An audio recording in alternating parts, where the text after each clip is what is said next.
Olá, meu nome é Alberto e esse é o Zupcast, o podcast que traz para você os bastidores, opiniões e novidades da Zup. Hoje, estamos aqui para falar sobre um dos temas mais quentes do momento no cenário de tecnologia do Brasil, o Pix. E eu tô com um monte de gente que participou da implementação do Pix aqui dentro, beleza?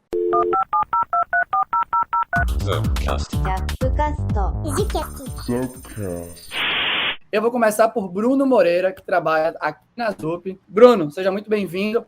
Fala um pouco sobre o que você faz na Zup, seu papel, tudo mais. Ok, obrigado, Alberto. Boa tarde, pessoal. Boa tarde, podcast.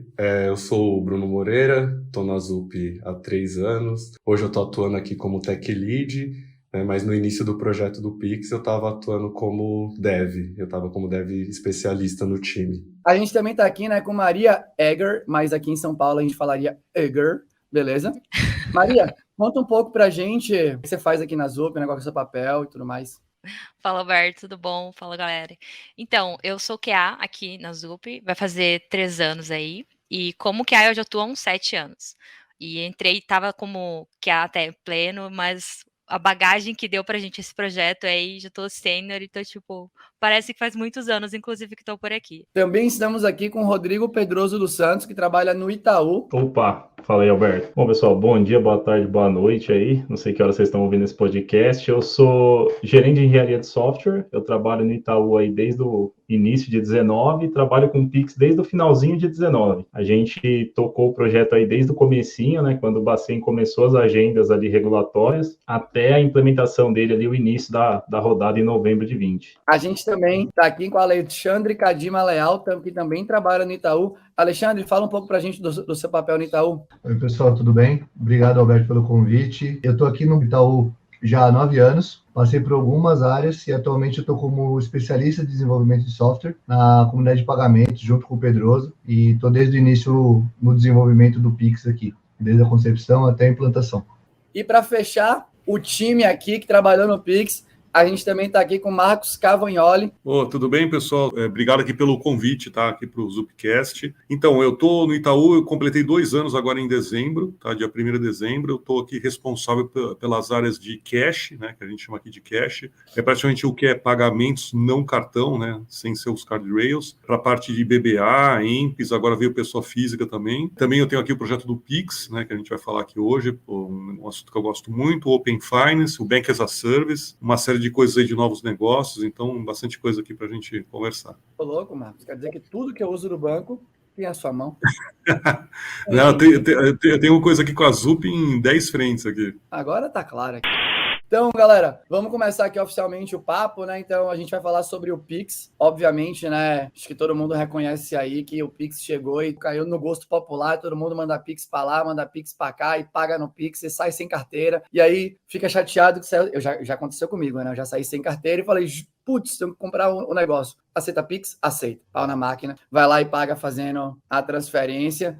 E é um tema que chama muita atenção, porque provavelmente de todas as coisas tecnológicas que aconteceram no Brasil em 2020, o Pix é uma das que mais chama atenção por todas as características, né? Então, a galera fica curiosa para saber sobre as tecnologias que cada um dos bancos aí utilizou, né, para fazer a sua ponta do Pix. A gente pode falar sobre os níveis de escalabilidade que são exigidos, né? Performance ali para uma requisição só e tudo mais, e como foi que vocês tiveram que lidar com todos os desafios aí. Então, antes de mais nada, alguém pode falar só para, sei lá, né, caso a pessoa que está ouvindo nunca tenha ouvido falar sobre o Pix, por algum motivo, rola falar rapidinho o que é o Pix? Bom, o Pix, pessoal, acho que dando um pouco de contexto aqui, né, isso aqui vem de uma discussão que o Banco Central já estava há algum tempo, para falar de um fenômeno que está sendo discutido no mundo. Isso é legal, né? O Pix não é uma coisa Brasil, no sentido que ele faz parte de uma discussão mais ampla, que é um assunto que é chamado internacionalmente de instant payments, né, pagamentos instantâneos ou fast payments, depende do lugar, né, pagamentos rápidos. Mas basicamente o que foi isso?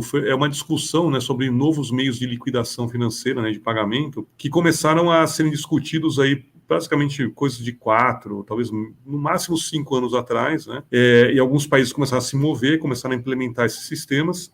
E assim como houve, quem está aqui, quem tem um pouquinho mais de cabelo branco, né, vai lembrar do que houve também uma discussão dessa lá pelo ano 2000, 2001, que foi quando foi implementada a TED, né? Não sei quem estava aqui nessa época. Eu participei dessa. A gente tinha o DOC, né, que era o sistema mais antigo ainda. Aí surgiu uma novidade, que era a TED, né, que é a troca de em reserva e tal, que também fez naquela época o quê? Ela também estava nisso, né? Era uma discussão em termos de evoluções de sistemas de liquidação de pagamento. E por isso que ela foi implementada no Brasil, né? O pessoal chamava, se eu não me engano, RTGS, né? RTGS, é Real Time Gross Settlement, né?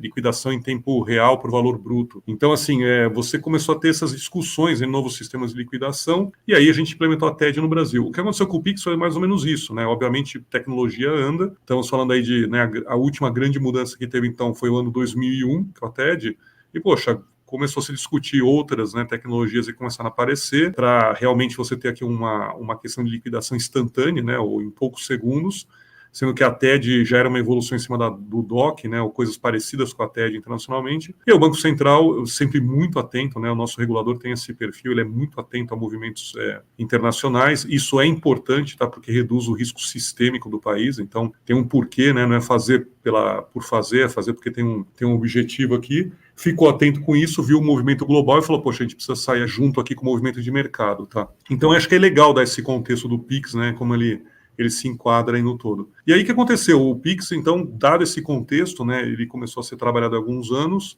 com uma abordagem de ser um sistema de instant payments, então, usando a terminologia internacional. Até no início não existia esse nome Pix, né? E nele o Banco Central teve uma abordagem bem diferente, né? O Banco Central ele se comporta quase como se fosse uma bandeira de cartão. O Banco Central ele é um instituidor de arranjo de pagamento nesse caso. Até que é um tema de algumas discussões, né? Porque ele é um instituidor do arranjo Pix, mas também ele é o regulador do arranjo, né? Então ele tem duplo chapéu aqui.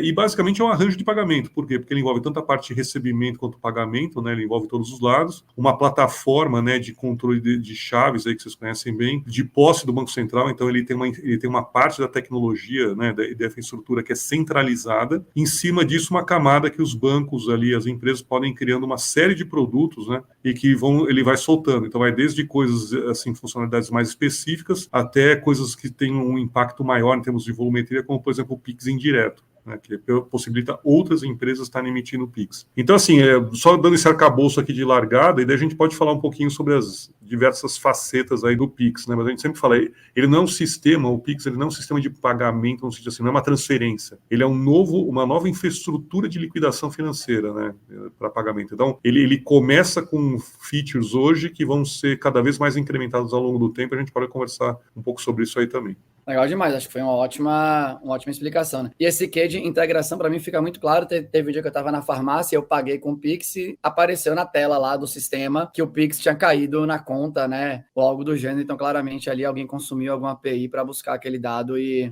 deixar ali na tela.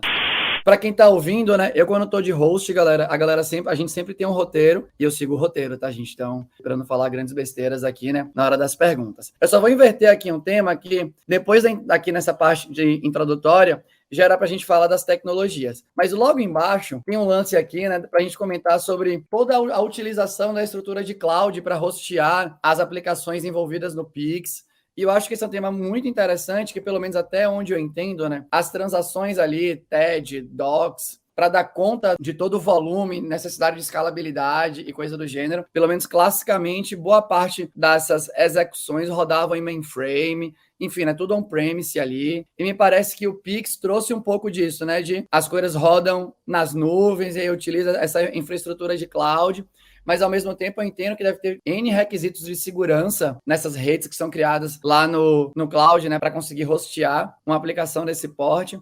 Rola falar um pouco, galera, de como foi isso, né? De como foi fazer a aplicação ser cloud native e tirar proveito, né, de toda essa infraestrutura da nuvem. Quais foram os desafios envolvidos em toda essa parte da jornada aí? O que é legal a gente falar, assim, o Cavagnoli falou que o projeto chegou, uma regulamentação que vinha do Bacen, e como isso chega para a tecnologia dentro do banco. Só dando uma pincelada, a gente é dividido hoje em comunidades, dentro das comunidades a gente tem as squads. Então, essa demanda ela chegou para a gente como uma squad nova a ser formada, é um assunto totalmente novo dentro do banco, e a gente teve total autonomia para, dentro desse assunto, começar a definir essa stack. Então, quando a gente começou a discutir aquela lousa branca, aquela primeira que a gente faz com os desenhos bem macro, o que liga com o que sistema que eu tenho que chamar, a gente começou a ver que fazia sentido esse sistema ir para a cloud. Então, quando a gente olhou para a tecnologia, olhou para os requisitos, que não era tão fechado assim o que vinha, a gente não sabia a volumetria, a gente não sabia como o usuário ia se comportar frente a esse sistema. A gente viu que o Bacen estava investindo, que era uma demanda legal, mas a gente não tinha tanta noção do que a gente precisava entregar ali. Então, a gente começou a desenhar isso com um provedor de cloud pública. Por quê? Porque esse cara, ele traz alguns diferenciais para a gente para usar numa aplicação, por exemplo, que a gente vai fazer um scale. Então, tem uma aplicação que eu não conheço um requisito de TPS. Eu posso ter 10 usuários usando simultaneamente aqui, eu posso ter 500. Então, eu não preciso provisionar essa infra antecipadamente, e esse scale ele é ligado ao custo e eu consigo trabalhar isso dentro da minha aplicação. O que o Bacen colocou de requisitos também? Ela tem que ficar disponível ali pelo menos 99,7% do tempo no mês. Então, é um requisito que a cloud atende super bem. A gente consegue fazer DR, como a gente usou a AWS, a gente tem algumas AZs dentro de São Paulo que a gente consegue colocar a aplicação para manter disponibilidade. A gente tinha alguns SLAs bem agressivos de tempo para atender uma requisição. É um pagamento instantâneo, então a gente tinha que cumprir dentro desse pagamento algumas latências para que ele dê a sensação de que ele está sendo feito de fato instantaneamente. E aí dentro desses requisitos também tem a parte de segurança, que é... Kadima, quer puxar aí a parte de segurança? Que nem o Peroso comentou, como o desafio era muito grande, e o Cavaleiro também pontuou bem, era todo um sistema novo a ser criado, a ideia também de usar a AWS com a quantidade de produtos inovadores e produtos já disponíveis ali na prateleira, ajudou muito a gente a definir a solução. A gente conseguia refazer muito fácil a solução, botar ela para testar, se funcionasse a gente continuava com ela, ou senão a gente, que nem o Pedro comentou, voltamos para a lousa branca, pagamos tudo, vamos de novo. E um dos conceitos ali que pegou bastante e que é muito importante para o Bacen e para os nossos clientes garantir a segurança das transações é a utilização de assinar digitalmente as transações. A gente tem uma série de normas que nós temos que seguir, alguns appliances, alguns dispositivos que têm que ser incorporados no nosso sistema ali. E a gente viu que utilizando esse dispositivo de segurança, que já estava disponível na AWS, a gente conseguia aplicar, atender o regulador do mercado e garantir uma confiança maior para os nossos clientes, que era o uso do Cloud HSM, por exemplo, que se nós fôssemos utilizar uma solução on-premise, a gente precisaria de toda uma configuração, um tempo a mais de aquisições e tudo, e ali com a AWS a gente conseguiu provisionar automaticamente como código, testamos, validamos e já passamos para o próximo passo do desenvolvimento. Eu costumo falar, né, que a única garantia que a gente tem na hora que vai entregar um software é que ele vai ter bug, né? Todo o resto é desejo. Então, quanto menos código a gente puder escrever e a parada já estiver pronta, mais interessante é, né? Acho que esse, com certeza, é um dos diferenciais da gente rodar na infraestrutura robusta como a AWS. Animal, galera. Outra coisa que desperta bastante curiosidade são as tecnologias envolvidas, além desta parte, né, de cloud, que vocês já comentaram, da AWS. Obviamente que aí vocês também podem falar, né, sobre a stack da AWS e até onde for possível de vocês falarem, né, porque Jesus amado, né? A AWS tem 447 coisas diferentes que a gente pode plugar ali no software para fazer as coisas. Esse é um tema que desperta bastante curiosidade, porque a gente tem, né, meio que na comunidade as guerras de tecnologias, né, e várias servem para fazer a mesma coisa. Eu imagino que vocês passaram por esse processo de tomada de decisão e seria muito legal se vocês pudessem compartilhar, né, o máximo que vocês puderem, com o máximo de detalhe que vocês possam fornecer sobre as tecnologias escolhidas, o papel de cada uma das tecnologias escolhidas, o motivo da escolha. Alberto, você estava falando sobre quando a gente faz um desenvolvimento, a certeza que é bug, né? Tudo bem, isso sempre acontece, mas quando a gente começa a falar de Pix e quando a gente começa a olhar o tamanho do lugar que a gente estava, quando a gente pensa em Itaú, quando pensa em economia, sabe? Isso tudo a gente já começou a surtar de início e a gente foi fazendo, tipo, estratégias e combinando o jogo muito junto, assim, tipo, QA e PO e Dev, pra gente ir jogando muito junto e tentando prever tudo que poderia prever, daquilo que poderia dar errado, dentro das possibilidades, porque quando a gente está iniciando um projeto que é novo para país, né, não é uma coisa assim que você bate em alguém do lado e alguém sabe a pergunta, né? Ninguém sabia de nada, né? A gente foi super tentando desbravar as regras de negócio e as tecnologias e tentando entender quais eram as maneiras mais rápidas e quais eram as maneiras ideais da gente prever o que podia dar de errado, da gente cobrir regras que eram do Banco Central, tipo, o mínimo que o Banco Central pede, e regras que eram do Itaú, né? Aquilo que o Itaú quer entregar como diferencial para o cliente. Então, a gente foi usando várias técnicas, assim, para a gente ir conseguindo cobrir todas as coisas, né? Então, quando a gente começava a traçar requisitos de negócio e tudo mais, a gente já começava a mapear cenários, e aí nisso a gente já foi usando o GURC, assim, que é mais de comportamento, né? Pra gente ir determinando quais eram as regras de negócio, pra gente ter essa direção para quem estava fazendo o desenvolvimento e pra gente ir combinando junto quais cenários que ficariam cobertos em teste de unidade, quais cenários a gente ia pensar depois em integração. E aí assim que a gente conseguia minimamente montar um payloadzinho ali daquilo que a gente tinha que entregar no requisito, já ia criando uma collection no Postman. Então, cada um já tinha como testar aquilo ou para desenvolvimento ou para homologação. A gente ia criando essas camadinhas, né? E aí, quando a gente estava com a coisa um pouco mais pronta, aí a gente começou a usar Java, que era a linguagem também sendo usada para desenvolvimento. E aí a gente usou REST Assured, porque teste de API, para fazer as validações. E a gente usou ali o Cucumber também, que é para misturar, né? Então, a gente colocava testes de integração, aí consumia os endpoints que a gente já tinha mapeado no Postman, aí foi fazendo coisas bem casadinhas, assim. Então, até a entrega final, a gente tinha testado em várias camadas e cada um jogando do seu lado. E assim, saiu uma alteração nova, a gente atualizava a collection no Postman, que é para ter uma coisa mais rápida, e também ia incrementando as automações que a gente tinha ali. Que era assim, de servir para documentação também para outros times, para um dev que ainda não tinha pego aquela feature, porque como tudo era muito pesado, cada um que pegava um requisito novo, a gente tinha que mergulhar naquilo. Então você acabava virando referência, né? Mas a gente tinha muito uma preocupação de ir espalhando o conhecimento, porque senão você foca numa pessoa, né? Enfim, foi muito desafiador, assim, mas foi muito bom a gente conseguir ir jogando com todo mundo. E o time tava muito fechadinho, então foi muito bom, assim, a gente foi muito conversando junto e construindo junto, e foi tendo essa segurança para entregar algo que tava tão, sabe, que era muito inicial, assim, uma coisa muito novidade para todo mundo. Eu ia comentar da parte da stack que você comentou, que realmente uma coisa que a gente teve aqui no Pix foi realmente um diferencial, foi a democracia referente às linguagens. Então, apesar de ter um pessoal que curtia mais Java, um pessoal que curtia mais Python, mais .NET, a hora que a gente vinha para a mesa aqui para começar a discutir, valia sempre o quê? A execução da solução da melhor forma possível. Teve funcionalidade que a gente falou, cara, vamos de Java, faz sentido. Teve funcionalidade que a gente foi pegar, cara, não, pô, Lambda, vai ter que ser um Python ali, vamos validar, é mais rápido, é melhor. Teve essa troca de conhecimento e a gente garantiu o quê? Pô, em cada partezinha da nossa solução, tentou colocar a melhor forma possível, né? Então, a gente tem Java, tem Python, teve lugar que a gente colocou Kotlin, porque com coroutines a gente conseguiu atingir o nosso objetivo ali. O Brunão pode falar também ali da Dict, que a gente teve que usar a parte de balde, uma solução que foi muito legal com a parte com Redis, uma biblioteca totalmente nova. Foi sempre olhando para a solução e garantindo que a gente vai atingir o que a gente quer, o estado da arte. Não, é exatamente como ele falou, né? O Kadima é a nossa referência aqui dentro da comunidade, né? Então, é aquilo, a gente tá na dúvida, pô, não temos certeza se vai dar bom usar aquele serviço, alguma coisa, pinga o Kadima, que vai dar certo.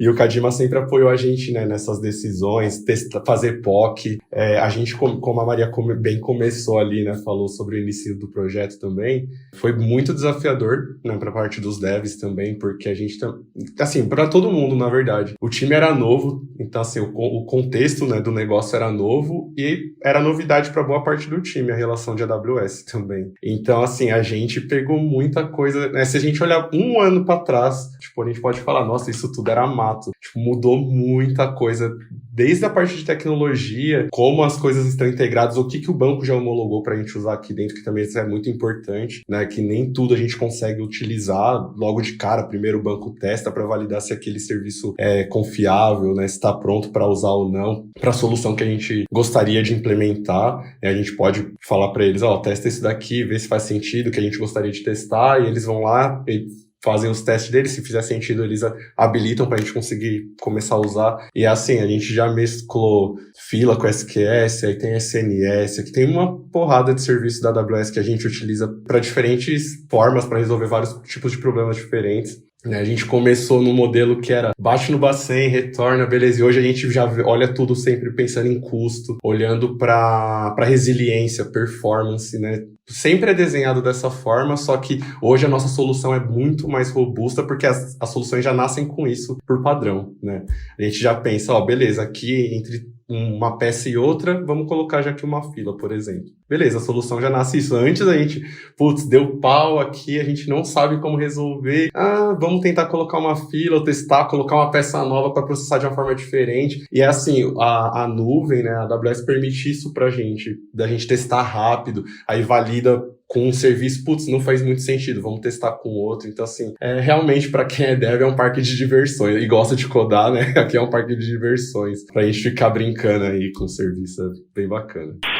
Eu queria tentar dar um pouco de zoom em algumas tecnologias que vocês eventualmente utilizaram aí em cenários específicos. Por exemplo, eu imagino que em algum lugar dentro da jornada do Pix tem alguma camada de cache. Sei lá, na hora que eu vou consultar as chaves, né? Porque as chaves não mudam o tempo inteiro, ou algo do gênero. Tô aqui chutando, beleza? Pode ser que não use cache ali e use em outro canto. Do mesmo jeito que eu imagino que em algum canto, né? Bruno já falou um pouco sobre isso, tem alguma execução assíncrona. Tem alguma coisa que não precisa rodar naquele exato momento, que vocês deixam rodando em background, e aí finaliza depois para você conseguir ganhar um pouco mais de performance, eventualmente mais escalabilidade. E cache e coisas assíncronas são dois dos temas mais falados aí pela galera, né, para você ganhar performance numa request, né? Você executa o troço em memória ali, né, ou num repositório de dados que seja feito para consultas, né, que seja mais veloz e tudo mais. E o assíncrono, porque você consegue devolver, né, obviamente ali a resposta mais rapidamente para quem está chamando. Quando a gente fala de assíncrono, vocês podem comentar um pouco das tecnologias que vocês têm aí dentro que habilitam execuções assíncronas em algumas partes da jornada do Pix?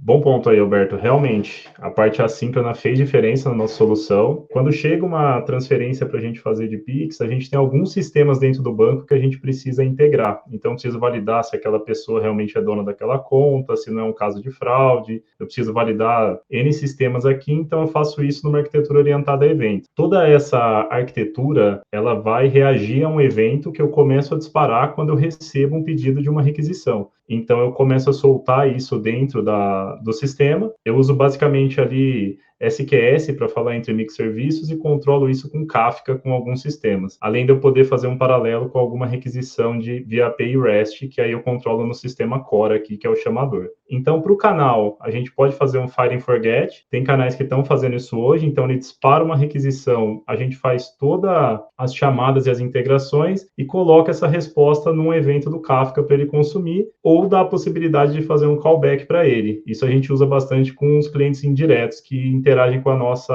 arquitetura aqui hoje. E tem também uma parte, aí se quiser puxar, Kadima, que é a que a gente comunica lá com o Banco Central, né? Sim, inclusive ela passou por um processo todo de homologação. O Banco Central ele disponibiliza todas as mensagens que a gente está recebendo de Pix para a gente poder tratar e a gente tem que retirar numa velocidade muito rápida. Era um dos requisitos para a gente passar pela fase homologatória. Foi muito importante o uso não só do assíncrono, mas ali de conseguir utilizar a parte do Kotlin com as coroutines, onde a gente vai muito rápido, faz uma chamada no Bacen, pega todo aquele lote de mensagem que já está disponível para o Itaú tratar, e aí a gente joga aqui num fluxo assíncrono também, utilizando SQS, para a gente poder fazer todo o tratamento. Se aquele Pix que está vindo para aquela conta de Itaú ela é válida, como é que a gente vai poder fazer esse crédito e devolver para a instituição que aquele Pix foi validado. Igual no exemplo que você comentou de ir lá na farmácia, a hora que chegou para a farmácia aquele Pix, a instituição ela tem que processar muito rápido, uma volumetria muito grande de Pix e poder dar o mais rápido possível o retorno para o cliente, para falar que aquela transação foi feita. Nessa parte, o assincronismo, junto com essa qualidade da coroutine no Kotlin, foi o que possibilitou a gente garantir a nossa solução. Foi, acho que, um caso bem legal. A gente homologou com o Bacen, foi tudo certo, tudo sucesso. E conforme a gente continua aumentando a volumetria de processamento de transações do Pix aqui dentro do Itaú, a gente viu que essa solução foi muito acertada. Ela consegue aguentar uma capacidade de processamento muito grande, com poucos containers, inclusive. Falando sobre o cache, em algum momento eu vi que vocês falaram sobre o Redis e tal, que pelo menos historicamente é utilizado ali, né, para guardar informação que você pode acessar mais rapidamente e tudo mais. Mas rola vocês contarem um pouco para a gente algum caso, por exemplo, de utilização de cache para aumentar a performance, né, na hora de atender uma requisição, de fazer um Pix, ou sei lá, né, de buscar as informações em função dos tipos de chaves diferentes, né, que eventualmente estão associadas a alguém, enfim, né, o caso que vocês entenderem que é pertinente para vocês compartilharem aqui. Excelente pergunta, Alberto.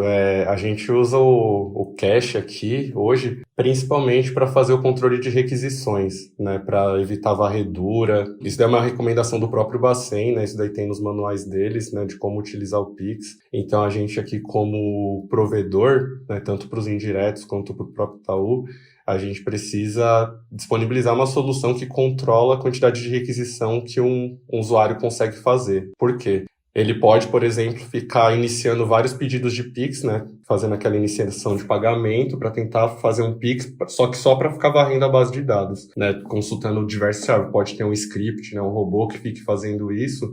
Então, para evitar esse tipo de mecanismo aí, né, ilícito, a gente implementou aqui do nosso lado uma solução que valida quantas requisições, né, por ficha, no caso, tipo, cada usuário tem um balde de fichas, né, que a gente chama aqui, a gente implementou com o Bucket4j. O usuário tem uma certa quantidade de fichas que ele pode usar para fazer uma requisição, né, solicitar uma consulta de chave Pix. Aí, por exemplo, se ele estourar, né, um número hipotético aqui, tá, gente? Se ele estourar 50 requisições dentro de 1 minuto, ele também tem uma regra para restaurar a quantidade de bucket a quantidade de fichas dentro do bucket. Então, por exemplo, ele tem 50, a capacidade do bucket são 50 fichas. Se dentro de 1 minuto ele estourar essas 50 fichas, aí a gente começa a negar as requisições dele com 429. Legal demais. Eu nunca tinha ouvido falar da lib que você citou, né? Enquanto você estava falando, eu já fui aqui dar um Google aqui no Bucket4j para ver. Caramba, nunca tinha ouvido falar dela. E foi bem legal de implementar, viu, Alberto? Foi bem legal.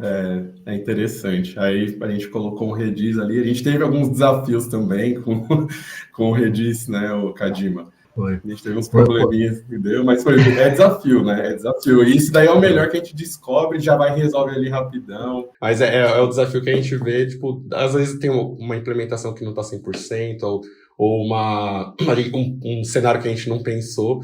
Mas a gente erra para deixar a nossa solução mais robusta, né?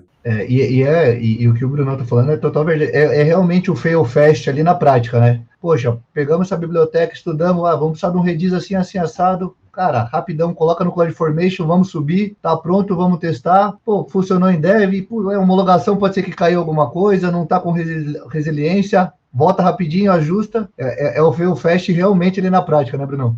Sim, com certeza. Não, e o detalhe com o Bacen no nosso cangote também, né? Que muitas coisas que o Bacen solicita são regulatórias, então, assim, é fail fast com o regulador ali no seu pé. E aí, tá corrigido? Tá corrigido? Né? Tipo, o Itaú, como o maior banco aqui da América Latina, a gente tem que dar uma atenção bem rápida mesmo. E dando aqui meu feedback para vocês aqui, pessoal, puta, a questão de velocidade, resiliência que vocês colocaram tem sido incrível. Claramente a gente está com uma questão de qualidade aqui no Pix, assim, absurda. A gente caiu 0 na Black Friday, mas eu queria reforçar que foi um trabalho incrível da galera, então todo mundo está escutando aí que participou. Parabéns, tá? Porque está dando efeito de negócio, né? Quer dizer, isso aí quando você tem um sistema resiliente, rápido, está todo o mercado confiando, fica mais fácil de vender. Então, parabéns aí para todo mundo. O Bruno estava falando daquela parte do Bacen no nosso cangote o tempo inteiro. Durante o processo, assim, da gente, antes de ser lançado o Pix, o Bacen ia lançando cartas, né? E ia dizendo quais eram os requisitos que a gente tinha que cumprir até aquela data para a gente continuar nessa corrida de vamos entrar no Pix. Por exemplo, agora vocês têm que... A gente estava ali no cadastro, né? No Dict. Então agora vocês têm que cadastrar uma chave de cada tipo. Agora vocês têm que conseguir jogar a chave de um banco para o outro. E, tipo, até a data tal. Então, assim, existia tudo aquilo que a gente queria entregar e todas a qualidade, tudo que a gente queria cobrir, mas existia muito o prazo que o Banco Central precisava que a gente evidenciasse que estava fazendo aquilo. Então, era muito louco, assim, porque aí rolava todo esse planejamento de isso aqui é o que a gente precisa fazer para entregar e cumprir a carta do Banco Central e se manter no jogo, e isso aqui é o que a gente vai incrementando aos poucos, assim. Então, a gente ia agindo muito estrategicamente para ir atendendo prazos e evoluindo o produto. Duas últimas perguntas aqui, né? A primeira, ainda sobre tecnologias e performance, escalabilidade, já que a gente já falou de cache, assíncrono. Eu imagino que exista, né, um requisito de performance aí para realizar um Pix. O Pix tem que sair de uma conta para outra e aparecer lá em um determinado tempo, né? Ou pelo menos a parte que é dentro da instituição, né? Então, entre clicarem no botão e sair esse dinheiro da conta, por exemplo, do Itaú, do usuário, da usuária, deve ter um tempo esperado. Eu imagino também que existe um requisito de escalabilidade aí para vocês, né? Vocês falaram sobre Black Friday, então deve ter ali, né, um número N de requisições que tem que ser atendida no intervalo X de tempo. E eu imagino que aí envolve todas as pessoas, né? Maria pensando em estratégias, né, de verificação da qualidade da coisa, dos testes e de como cobrir, né? E as outras tecnologias para habilitarem o negócio funcionar, dado os requisitos. Rola vocês comentarem um pouco dessa jornada de atender, né, requisito de performance, escalabilidade, como foi que vocês resolveram? Não, rola sim. Uma boa pergunta, Alberto. Eu vou começar dando um panorama geral, aí eu passo para os demais. Só para vocês terem ideia, quando a gente lançou lá, que o Brunão comentou em novembro de 20, a gente começou já com 13% das transferências do Itaú sendo feitas via Pix. Então já começou a convergir. Hoje a gente já está com um número acima de 80%. E tem dias de pico que a gente chega em 15 milhões de transações sendo realizadas na plataforma. Então a gente chega perto aí de 500, 550 TPS passando por dentro aqui da plataforma do Pix. Como que a gente tratou primeiro essa parte da escalabilidade? Como a gente desenhou isso na cloud pública, a gente usou dos melhores serviços para nos ajudar a fazer isso. Então, a gente consegue, um momento de madrugada, tá com 10 TPS, tá mais tranquilo, a gente está jogando ali com pouca máquina, baixa essa infraestrutura. No momento que começa a ter um pico, é um quinto dia útil, é uma Black Friday, a gente começa a escalar. E o que é difícil da gente ajustar, que é um ajuste fino, é em que momento que a aplicação tem que escalar, porque esses booms, eles são muito rápidos.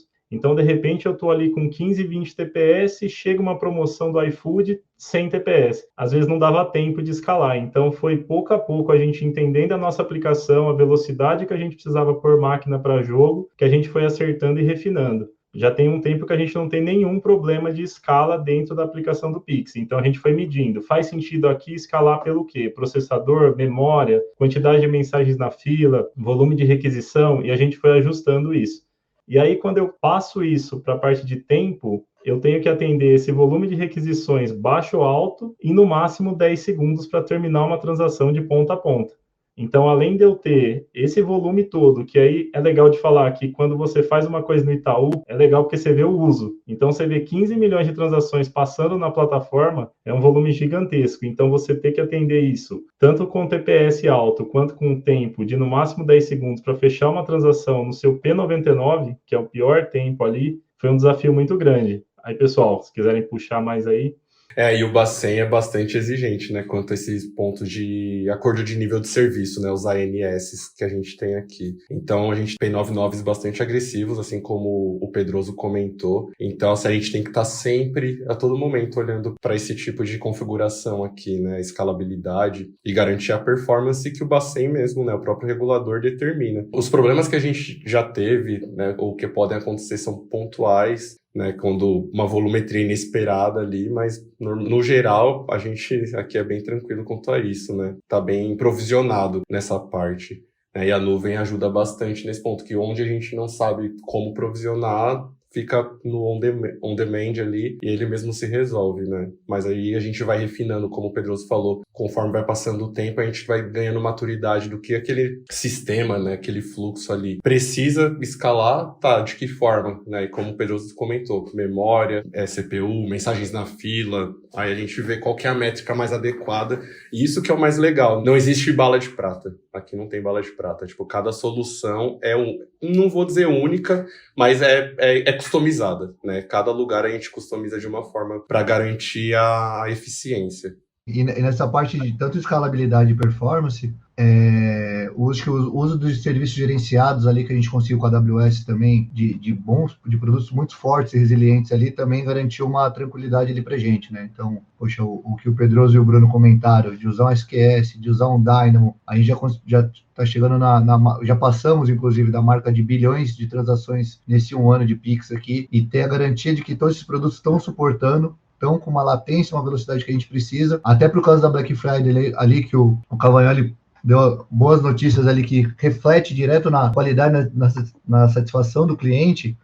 Alguns dias antes a gente rodou um Game Day, considerando um valor 2 vezes maior do que era esperado ali na Black Friday, então a gente entra mais tranquilo e nesses momentos de pico, nessas elevações de chamadas ali, com uma tranquilidade que nosso sistema vai aguentar. Então, acho que o conjunto de tudo isso é o que está fazendo a diferença, né? Então, é um cliente satisfeito, com uma qualidade legal, o dev podendo explorar, inovar e conseguir ver, que nem o Pedro comentou, a gente já vai colocar a prova, porque tudo que vem no Itaú vem com volume grande e a gente fazer a diferença no dia a dia. Para a gente fechar aqui, galera, essa parte, né, de performance, escalabilidade, tudo mais, né? A gente já falou sobre as tecnologias envolvidas ali, sobre um pouco de como a coisa foi acontecendo, observabilidade, monitoramento. E agora vamos puxar, e aí, né, já trazendo Maria para o jogo de novo, como é que foi aí, né, a montagem da infraestrutura de testes para possibilitar, né, executar as cargas, entender o eventual ponto de quebra da aplicação e tudo mais, para que vocês ficassem de fato preparados aí, né, para a aplicação ficar de fato preparada para suportar o volume que era esperado. Essa é uma preocupação pesadíssima nossa, e como você falou, não tem como ser uma pessoa só de fazer o teste, de ficar focada nisso. Então eu lembro de vários períodos assim que realmente parava todo mundo. Pedroso estava nessa também. A gente fazia quase que um evento assim para fazer o teste. Então a gente criou um scriptzinho aqui a gente usa o Performance for All, que é um JMeter customizado aqui do Itaú, para a gente rodar então, por exemplo, a criação de chaves, né? Quantas a gente conseguia criar em tanto tempo e de consultas também. E aí a gente se organizava, e aí cada um ficava ali para executar o mesmo script ao mesmo tempo. Era meio tipo 1, 2, 3 e agora, pra gente conseguir testar uma quantidade de usuários, assim, simulando ao mesmo tempo e testar a carga de fato, né? Jogava aquele script, e aí cada um ficava, tipo, arma na cintura, né? Então, abria a AWS ali, e aí ia analisando a situação. As saudades, nossa, foi bom esse tempo. E aí a gente ia analisando a situação, né? Como é que tava a saúde da aplicação, como é que tava oscilando, quais eram os picos, se a gente conseguia ir rodando tudo ao mesmo tempo, se tinha algum ponto que caía, e a gente tentava analisar qual que caía, sabe, assim, pra gente ir avaliando se a gente ia dar conta ou não, né? Mas foi bacana, assim, foram momentos de realmente muita gente, de muito lugar, pra gente parar nesse momento e ter certeza de que ia rodar bem, assim. E o Rodrigo aqui nos bastidores, né, até falou aqui, a gente fala um pouco dessa combinação, né, de observabilidade e monitoramento, né? Imagino que todo microserviço de vocês expõe informações e vocês devem ter toda a infraestrutura de monitoramento para configurar, né, os alarmes aí, né, para tentar entender quando que deve escalar, né, quando que deve provisionar antes da necessidade aparecer de fato. Então, se vocês quiserem entrar um pouquinho nesse detalhe, né, dessa combinação, então acho que vai ser bem legal para a galera que está ouvindo. Cara, é o clássico, a gente só consegue melhorar o que a gente consegue medir. Então, quando a gente coloca um microserviço novo, quando a gente coloca um consumer, um producer, qualquer coisa na plataforma, a gente já está se preocupando hoje com observability, com monitorar esse cara, com criar um alarme para ele. Por quê? Vamos supor que a gente está ali consumindo um Kafka para fazer um crédito ou um débito numa conta corrente. Se eu tive uma lentidão nesse pedacinho da solução, isso já vai impactar meu todo, meu Pix vai ficar lento, eu preciso resolver isso rápido. Então, eu comecei a enfileirar alguma coisa, eu já tenho um alarme, ele abre um chamado numa plataforma nossa aqui, ele já começa a pingar aqui via GI para a gente instantaneamente, assim como o Pix, e a gente tem que atuar, entrar e resolver rápido, porque a gente está ali com a aplicação correndo algum tipo de risco. A gente tem alguns circuit breaks que a gente coloca, então como é tudo muito instantâneo, a gente tem que responder rápido e o outro banco também. Então vamos supor que a gente está fazendo um Pix para um outro banco X. A transação não está voltando, a gente está tomando timeout desse cara. A gente já abre um circuito e a gente começa a tirar esse cara da jogada do Pix e fazer uma TED, por exemplo, indicar outro serviço para o nosso cliente. Porque no fim do dia, o que importa é se a transação do cliente vai ser realizada. Então, a gente tem que ter essa centralidade no cliente para resolver o problema dele. Então, se não for por Pix, que seja por TED, que seja por DOC, por cheque, o problema do cliente é o que de fato importa no final do dia. Então, isso é bem legal, isso é um mindset muito legal que a gente tem dentro do Itaú, Alberto. Para a gente ir quase fechando, galera, eu vou só shiftar um pouco agora do tópico tecnologia para time, porque eu imagino que os deadlines devem ter sido vários deles, né? Muito top-down, então o Banco Central estabelecia a data da entrega, as equipes tinham que se adaptar para esta data, né? Colocar pace ali no trabalho, ritmo, para chegar lá. E eu imagino que devem ter pelo menos algumas boas histórias, né, de estresse ou tranquilidade, ou enfim, talvez mais estresse do que tranquilidade, pelo que eu percebi aqui.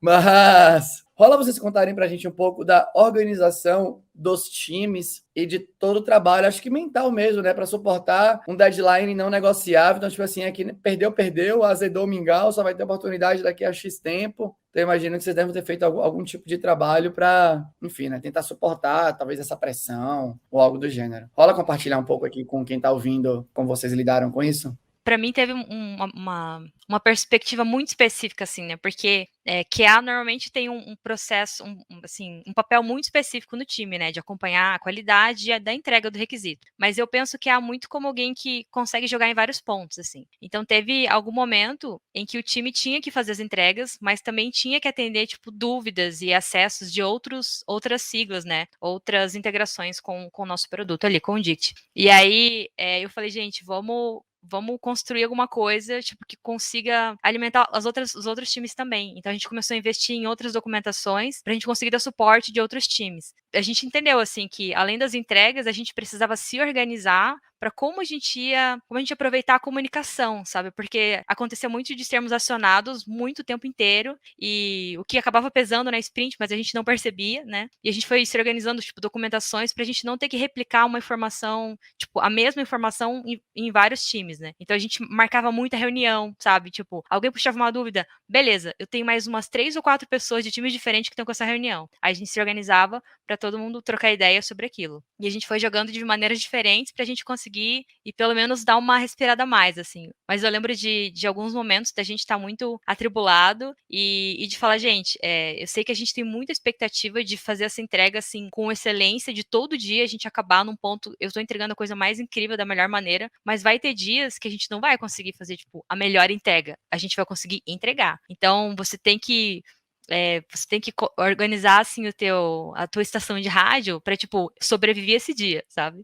Para não surtar, porque realmente foi muito pesado e a gente sempre falava, cara, a gente tá fazendo essa entrega e a gente tá cansado na mesma proporção daquilo que a gente tá participando. Então, é isso, o jogo é esse e a expectativa é essa. Pegando o gancho aí no que a Maria falou, chegou o desafio pra gente, a gente ia montar uma squad nova, chegou ali na época meu chefe e falou, Pedroso, tem o Pix, é o projeto que você vai tocar, é um desafio, tá vindo aí do Bacen, precisa montar um time e precisa puxar isso aí. Falei, o que tem? Tem esse manual de 28 páginas para você ler e entender o perfil, como que você vai desenhar isso. Lembro aqui aí, puxando da memória, eu e o Kadima, numa lozinha lá, quietinho, até meio escondido, não tinha nada em AWS em pagamentos ainda. Cara, e se a gente fizesse isso em cloud público? Você lembra, Kadima? Desenhamos um Lambda aqui, que puxa ali, talvez um Dynamo, não sei como a gente vai fazer, tudo mais. E a partir dali a gente começou a brincadeira. E aí a gente foi, falou com a comunidade, falou, galera, estamos formando um time aqui, vamos começar, o projeto chama Pix. Acho que eu expliquei o Pix por baixo aí umas 30 vezes para muitas pessoas diferentes, e a galera foi se interessando, pô, queria fazer parte, pô, tem espaço para mim, pô, conheço isso, dá para jogar com você, e mais algumas pessoas que a gente foi buscar no mercado, a gente montou uma squad. Então o Pix nasceu basicamente ali com 12 pessoas, uma squad só, a gente começou a fazer as quebras quando começou a ficar grande, e a gente entregou ele com 2 squads ali, mais ou menos com 20, 22 pessoas. Hoje, se você olhar a proporção que o Pix tomou e a relevância dentro do banco, a gente tem aí perto de 60 pessoas em pagamentos que falam e tocam esse tema diariamente. E uma coisa que eu queria citar aqui, não podia deixar de falar, o Pix ele foi case no reinvent da AWS. Então, o nosso desenho de solução, aquela lozinha, tudo que a gente fez, a gente foi lá, eu e o Kadima assistimos lá em loco, o nosso case passando ali junto com mais 2 outros cases do Itaú, e dentro de um evento desse tamanho, dessa proporção, a gente fez o negócio, parceria com a Zup foi animal, a gente tocou isso aí a 200 mãos, e poder participar e ver ali ao vivo, a galera mostrando, a galera de outros países, cara, como o Cavagnoli falou no começo, pô, o cara da Índia, o cara do Reino Unido, falando, meu, vocês têm isso no Brasil? Como que vocês fizeram? Que tecnologia que vocês usaram? Então, ali você passa a entender a proporção que o Itaú tem e a relevância que ele tem no mundo, porque quando você começa a fazer um negócio aqui dentro, você tá no seu mundinho, tá quietinho, quando você põe isso para jogo, põe isso para mercado, você fala, meu, tá passando 15 milhões de transações nisso aqui. E aí você passa a entender o que você fez e quão relevante é isso para o Brasil. E como tudo começou, igual o Pedro falou, numa lozinha, falando, e se for na AWS e no meio do caminho pensando, não, vocês são malucos, não vai dar, vamos fazer no mainframe que é o que a gente já tem aqui, a gente já conhece. Não, vamos. daqui para trás não vai ter volta. E a gente foi com a AWS e tudo mais, e no dia da implantação ali, no dia que foi abrir para o mercado, inclusive dia 16 ali, uma coisa que foi bem legal, que tava 6 horas da manhã, a gente já virado, colocando o último microserviço para rodar, para fechar a integração toda, aquela expectativa, a gente querendo falar, não, pessoal, vamos descansar agora, não sei o quê, e, pô, não, todo mundo que começou com a gente ali, que acreditou nesse desafio, que acreditou nesse desenho meio maluco ali na AWS, tava lá. As pessoas só foi deslogar naquele dia lá, 6 horas da tarde, depois de estar virado, vendo o Pix acompanhado, funcionando. Pô, acho que foi, olhando para trás, assim, se fosse para fazer tudo dessa forma, as batalhas, as brigas, choros, emoções e tudo mais, pô, a gente faria tudo de novo. E da mesma forma. Não tinha melhor jeito de fechar esse podcast, com essa parte mais emocional aí no final. Segura você que está escutando. A gente já vai encerrar, mas antes disso, me parece que alguém quer fazer um jabá de vaga e tudo mais. Então, quem quiser fazer esse jabá, já faça agora. Aí, antes da gente fechar. Pô, Alberto, você me dá um espaço aqui, eu queria fazer sim, um jabazinho aí das vagas. Tudo isso que a gente contou ainda está rolando. O Cavagnoli pode até contar para vocês aí o que vem por aí de Pix, mas tem muita coisa, a agenda é enorme. E a gente quer pessoas que comprem esse desafio com a gente. Eu lembro uma vez que eu fui entrevistar uma pessoa e estava com outro analista do meu time me ajudando. Eu falei, pô, o cara quer entrar, só quer trampar com Java, tal, a gente vai usar Python, vai usar Kotlin. Aí ele falou, cara, procura alguém que está comprado, independente da linguagem que o cara programa, o resto a gente vai se virar aqui junto. E é isso que a gente busca, cara. É alguém comprado que vem, vai aprender, a gente sabe que tem a curva, tá tudo certo, mas que queira jogar, queira participar de um desafio como esse, e falar para vocês que, assim, pô, é um bancão, nossa, parece que não tem tanta tecnologia ali dentro. Cara, tem, tá inflado de tecnologia, a gente tá estudando Golang, o Kadima, o Bruno, eles citaram várias tecnologias, a Maria falou um monte de tecnologia que a gente usa para teste. Então, assim, e se a tecnologia não estiver aqui, a gente coloca, isso nunca foi uma barreira pra gente dentro do Pix, tá? Então é isso aí, temos vagas, tem meu LinkedIn aí no post aí do podcast. Pode me chamar, a gente conversa, troca ideia e vamos para cima. Ó, então eu vou ajudar aqui no jabá, aqui, Rodrigo, e falar assim, pessoal, o projeto do Pix, a gente só desceu para o Play. Esse que é o nível dele. Fez 1 ano de lançamento, mas o Pix que a gente tem hoje é o chamado Pix 1.0, sabe? É aquele Pix basal, né? E ele já está fazendo estrago, já está reconfigurando o mercado. Só que o Pix é o seguinte, agora nessa fase 2.0, que é o que a gente está, né, chamando tudo que sai em 2022, e o que sai em 2023, que seria o Pix 3.0, é onde ele realmente começa a ter as funcionalidades de valor agregado contra os outros meios de pagamento, que são boleto, cartão de débito, cartão de crédito, principalmente. Então, você tem ainda mais 2 anos de features novas para sair e as curvas de amadurecimento de cada uma delas. Cara, o jogo, assim, só começou. O que a gente está almejando aqui na área, tá? É nada menos do que dominar o Pix do mercado. Então, assim, não é assim botar Pix porque é regulatório, é usar isso aqui como instrumento de reconfiguração do nosso posicionamento no mercado financeiro, tá? A gente quer inundar o mercado de QR Code e tal, ou seja, vai ter transação aqui que eu nem sei por onde vai vir. Cara, a gente vai precisar de muita qualidade de desenvolvimento, a gente precisa de muita tecnologia, muita performance, muita observability. Então eu diria assim, o desafio que eu faço aqui para vocês é assim, um tremendo parabéns para o 2021 e, cara, vem para aqui, para o game, porque a gente vai ter que fazer o 2022 parecer 2021, ficar medíocre. Esse que é o nível do que a gente quer, tá? Valeu pela parceria aí, Zup, vocês são parte do time ali, vocês estão ali, parte intrínseca das nossas comunidades ali. Queria agradecer pela visão de vocês, tecnologia, parceria aí, puta, Bruno, Teixeira, Zago, toda a galera aí, vocês. A gente tá fazendo umas coisas muito legais aí. Acho que a gente só começou esse ano. Bom, o convite está feito, né? Então, se você quiser colar no desafio, você pode falar com a galera. Fechando aqui, né? Os LinkedIns de todo mundo tá descrito aqui no post. Você pode acompanhar esse episódio pelo Spotify, né? Então, por todas as mídias aí, inclusive no YouTube, tá bom? Para você que ficou com a gente até agora, o meu muito obrigado de toda a Zup. Espero que você tenha gostado. A gente se encontra no próximo episódio. Era isso. Tchau.